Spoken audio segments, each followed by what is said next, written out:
എർത്തേസ് മീഡിയയിലേക്ക് സ്വാഗതം.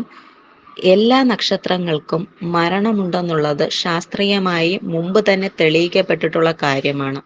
അതുപോലെ തന്നെയാണ് സൂര്യന്റെ കാര്യവും.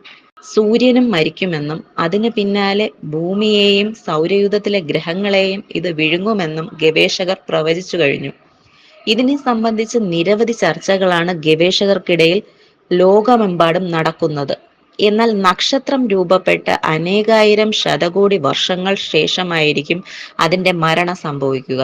അതിനാൽ അടുത്ത കാലത്തൊന്നും സൂര്യന്റെ മരണവും ലോകാവസാനവും ഓർത്ത് ഭയക്കേണ്ടെന്നാണ് ശാസ്ത്രജ്ഞർ പറയുന്നത്. കാരണം ഇനിയും ശതകോടി വർഷങ്ങളുടെ ആയുസ് സൂര്യനുണ്ട്. എല്ലാ നക്ഷത്രങ്ങളെയും പോലെ സൂര്യന് ഊർജമേകുന്ന ഇന്ധനമായ ഹൈഡ്രജൻ ഇല്ലാതാകുമ്പോൾ മാത്രമേ സൂര്യൻ ഭൂമുഖത്ത് നിന്ന് ഇല്ലാതാകൂ. ഏകദേശം 5 ശതകോടി വർഷങ്ങൾ നിന്ന് കത്താനുള്ള ഇന്ധനം സൂര്യനിൽ ഉണ്ടെന്നാണ് നിലവിൽ കരുതപ്പെടുന്നത്.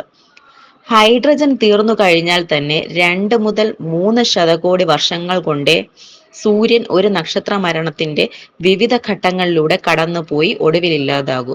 നക്ഷത്ര മരണത്തിന്റെ ഭാഗമായി സൂര്യൻ വെള്ളക്കുള്ളനാകുമ്പോൾ അത് ഗുരുത്വാകർഷണത്തിലൂടെ തന്നിലേക്ക് ആകർഷിക്കുന്ന പൊടിപടലങ്ങളാൽ സൗരയൂഥവും ക്രമേണ ഇല്ലാതാകുമെന്നാണ് ശാസ്ത്രജ്ഞർ കരുതുന്നത്. ക്രമേണ വികസിച്ചുകൊണ്ടിരിക്കുന്ന സൂര്യൻ വിഴുങ്ങിയില്ലെങ്കിലാണ് നേരത്തെ പറഞ്ഞതുപോലെയുള്ള ഒരു അന്ത്യം സൗരയൂഥത്തിന് ഉണ്ടാകുക.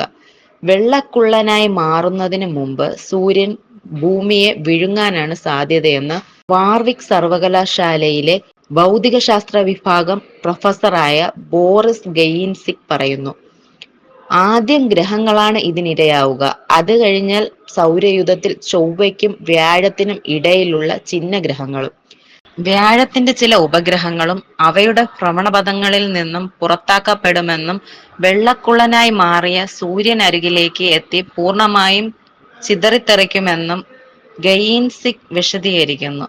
എന്തായാലും ഇതൊക്കെ കോടിക്കണക്കിന് വർഷങ്ങൾക്കപ്പുറം നടക്കുന്ന കാര്യങ്ങളാണ്. അതുകൊണ്ട് ഭയക്കാനില്ലെന്നും ഇവർ തന്നെ പറയുന്നുണ്ട്.